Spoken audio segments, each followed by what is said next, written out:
হেমন্ত কুমাৰ দাস ডাঙৰীয়া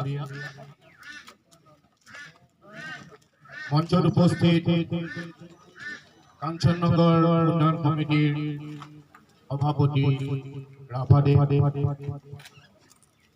মঞ্চত উপস্থিত আমন্ত্ৰিত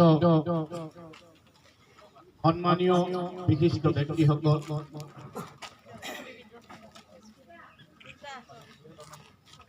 এই সুন্দৰ অনুষ্ঠানটিৰ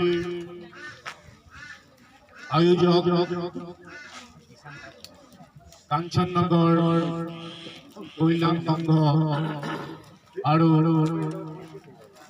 গ্লোবেল এসোসিয়েশন এডভেঞ্চাৰ এসোসিয়েশনেৰ কৰ্মকৰ্তাসকল,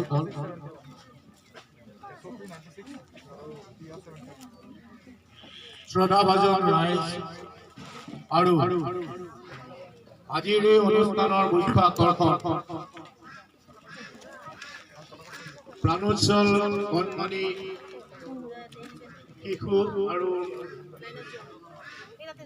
কিশোৰ কিশোৰীসকল, যিসকলে অতি আগ্ৰহেৰে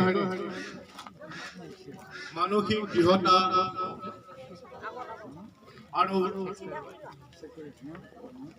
অদম্য সাহেৰে সুউচ্চ পাহাৰ আৰোহণ কৰিবলৈ উদগ্ৰীৱ হৈ ৰৈ আছে। মই তেওঁলোকলৈ শুভেচ্ছা জ্ঞাপন কৰিছো আৰু আৰম্ভণিতে আজিৰ এই অনুষ্ঠানত উপস্থিত থকাৰ সুবিধা দিয়াৰ বাবে মই উদ্যোক্তা কাঞ্চননগৰ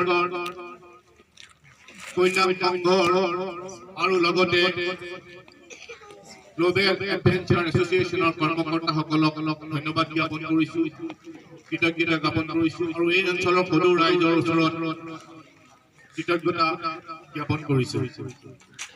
আজি ইয়ালৈ আহি সঁচাকৈ অভিভূত হৈছোঁ, এনে এটা পৰিৱেশ দেখি অভিভূত হৈছোঁ। এই কণ কণ ল'ৰা ছোৱালীৰ মাজত কিশোৰ কিশোৰীসকলৰ তেওঁলোকৰ স্বপ্ন দুচকুৰ আজি তেওঁলোকে স্বপ্ন লৈ আহিছে, পাহাৰ বগোৱাৰ স্বপ্ন লৈ আহিছে। ঠিক পাহাৰ বগোৱাৰ স্বপ্ন নহয়, তাৰ জৰিয়তে তেওঁলোকে জীৱন গঢ়াৰ স্বপ্ন দেখিব আৰু আজিৰ এই দিনটোতেই তেওঁলোকে জীৱন গঢ়াৰ বাবে যি স্বপ্ন তেওঁলোকৰ আছে তাৰ বাবে তেওঁলোকে নিশ্চয় অনুপ্ৰেৰণা লাভ কৰিব। এই জীৱন গঢ়াৰ কাৰণে যি মানসিক সংকল্প লাগে সেই সংকল্প আজিয়েই তেওঁলোকে আজিৰ এই অনুষ্ঠানৰ মাজেদি তেওঁ সংকল্প বিচাৰি পাব। গতিকে এনে এটা অনুষ্ঠান, এটা সুন্দৰ অনুষ্ঠান আয়োজন কৰাৰ বাবে মই উদ্যোক্তাসকলক ধন্যবাদ জ্ঞাপন কৰিছোঁ, কৃতজ্ঞতা স্বীকাৰ কৰিছোঁ। ক্ৰীড়াৰ কথা আপোনালোকে প্ৰত্যেকেই জানে। আমাৰ সমাজ জীৱনত এখন সমাজ গঢ়োতে ক্ৰীড়াৰ যাদুকৰী প্ৰভাৱ আছে। যিকোনো ক্ৰীড়াই আমাৰ মাজত ভাতৃত্ববোধ, একতাবোধ আৰু প্ৰতিযোগিতাৰ মনোভাৱ গঢ়ি তুলি, প্ৰতিযোগিতা মানে সুস্থ প্ৰতিযোগিতা আৰু সুস্থ প্ৰতিযোগিতা দৰকাৰ সুস্থ সমাজ গঢ়িব আৰু সুস্থ সমাজ গঢ়িলে এটা জাতি আগবাঢ়ি যাব পাৰিব। গতিকে এনে এটা সুস্থ সমাজ গঢ়িবলৈ, এনে এখন সুস্থ সমাজ গঢ়িবলৈ, এই অঞ্চলত এনে এখন সুস্থ সমাজ গঢ়িবলৈ যি অগ্ৰণী ভূমিকা এই দুই অনুষ্ঠানে লৈছে তাৰ বাবে তেওঁলোকৰ শলাগ লৈছোঁ। তেওঁলোকে এনেধৰণৰ অগ্ৰণী ভূমিকা লৈ থাকিব আৰু এই অঞ্চলটোৰ নৱপ্ৰজন্মৰ সামগ্ৰিক বিকাশৰ বাবে, সমাজখনৰ সামগ্ৰিক উন্নয়নৰ বাবে, জাতিটোৰ উন্নয়নৰ বাবে তেওঁলোকে কাম কৰি যাব বুলি মই আশাবাদী। আৰু আজিৰ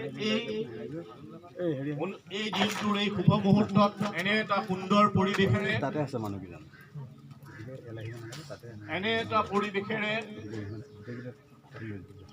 এই অঞ্চলটোলৈ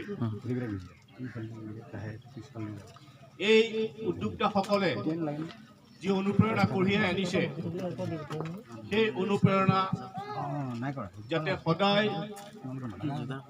বজাই ৰাখে আৰু আগত দিনবিলাকত এনেধৰণৰ গঠনমূলক কাৰ্যসূচীৰে এই নতুন প্ৰজন্মক আগবঢ়াই নিয়াৰ কাৰণে যাতে তেওঁলোকে পথ প্ৰদৰ্শন কৰে তাৰ বাবে মই তেওঁলোকক আহ্বান জনাইছোঁ, অনুৰোধ জনাইছোঁ। মই দীঘলীয়া নকৰোঁ, কাৰণ আমাৰ কণ কণ ভাইটি ভণ্টিসকল, আমাৰ কিশোৰ কিশোৰীসকল, তেওঁলোক এতিয়া আচল যিটো কাৰ্যসূচী সেই কাৰ্যসূচীত অংশগ্ৰহণ কৰিবলৈ উদগ্ৰীৱ হৈ আছে। মই ইমানকে কৈ এই অঞ্চলৰ সকলো ৰাইজলৈ পুনৰ শ্ৰদ্ধা জনাই মোৰ বক্তব্য সামৰিছোঁ আৰু লগতে এই পৰ্বতাৰোহণ যি শিবিৰ, সেই শিবিৰৰ আনুষ্ঠানিক উদ্বোধন ঘোষণা কৰিছোঁ। ধন্যবাদ।